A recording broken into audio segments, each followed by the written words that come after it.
दीपाली के पास चला जाए दिल्ली, और जब से रेलवे बजट अलग हुआ है तब से ना, रेलवे बजट पहले अलग होता था, अब मिला दिया है, तब से थोड़ी सी चर्चा कम होती है, लेकिन इंपॉर्टेंस रेलवे की अभी भी उतनी है।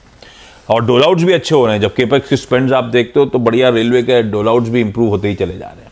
ऐसे में इस बार जब यूनियन बजट मैडम सीतारमन पेश करेंगी तो रेलवेज के लिए क्या क्या एक्सपेक्टेड है, दीपाली से जान लेते हैं। दीपाली, हाय, गुड मॉर्निंग, क्या पिक कर रहे हो आप?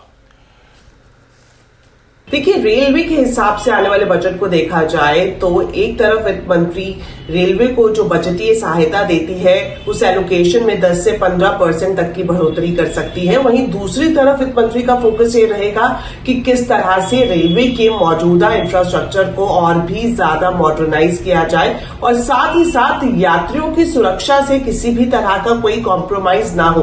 तो ये मुख्य एरियाज है जहां पर वित्त मंत्री फोकस करती हुई नजर आ सकती है। सबसे पहले अगर हम यात्री सुरक्षा की बात करें तो सूत्रों से हमें ये जानकारी मिल रही है कि फिलहाल जिस तरह से रेल मंत्रालय कवच 4.0 पर काम कर रहा है उसे अब आगे गति मिले, इस लिहाज से इस बजट में वित्त मंत्री की तरफ से कवच इंस्टॉलेशन के लिए अलग से 10 से 12 हजार करोड़ रुपए का फंड एलोकेट किया जा सकता है।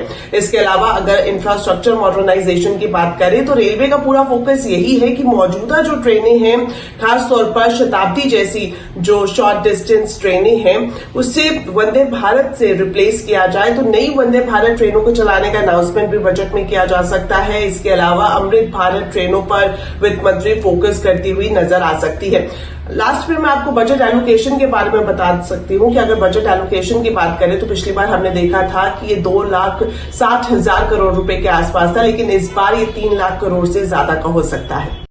ओके, तो भैया जब सैटरडे को मैडम बजट पेश कर रही होंगी, बहुत लाइकली है कि रेलवेज का जो आवंटन होता है, एलोकेशन होता है, वो 10 से 15% बढ़ाया जाएगा और 2 चीजों पे खास थ्रस्ट होगा जो ऑफलेट देखने को मिल भी रहा था, मॉडर्नाइजेशन पे और रेलवे सेफ्टी पे। और सेफ्टी पे हो क्या रहा था, कवच पे स्पेंड्स बढ़ रहे थे, ऑर्डर्स डोल आउट हो रहे थे। तो शायद इस बार भी कवच के लिए एडिशनल और स्पेंड्स रेलवे करने को तैयारी कर रहा, तो उससे जुड़ी हुई कंपनीज, रेलवे से जुड़ी हुई कंपनीज, ये सब रडार पे रहेंगी।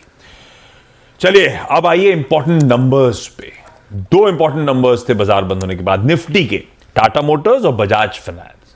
दोनों पे एक एक करके चर्चा करते हैं। पहले टाटा मोटर्स, कंचन कैसे लगे नंबर्स, क्या अपडेट्स? जी, टाटा मोटर्स के नंबर्स की बात करी जाए तो कहीं ना कहीं नंबर्स अपने एस्टिमेट से मिस होते हुए दिखाई दिए हैं। नेट प्रॉफिट की बात करी जाए तो यहाँ पे हमें 22.5% का एक सीधा सीधा साल दर साल कट आता हुआ दिखाई दिया है। 5,451 करोड़ पे ये नंबर जाके रजिस्टर हुआ है। भाई, कंपनी की रेवेन्यू में हमें करीबन 2% की तेजी देखने को मिली है। रेवेन्यू इस बार 1.13 लाख करोड़ पे आया है। और अगर ऑपरेशनल नंबर की बात करी जाए, एबिटा इस टाइम पे 14.5% तक बढ़ता हुआ दिखाई दिया है, लेकिन जो मार्जिन है वो हमें साल दर साल कॉन्ट्रैक्ट होते हुए दिखाई दिए हैं। 11.5% पे मार्जिन आके खड़े हुए हैं वर्सेस 13.9%। इनफैक्ट अगर जेएलआर का रेवेन्यू देखा जाए तो वो भी अपने फ्लैट साइड पे बना हुआ है।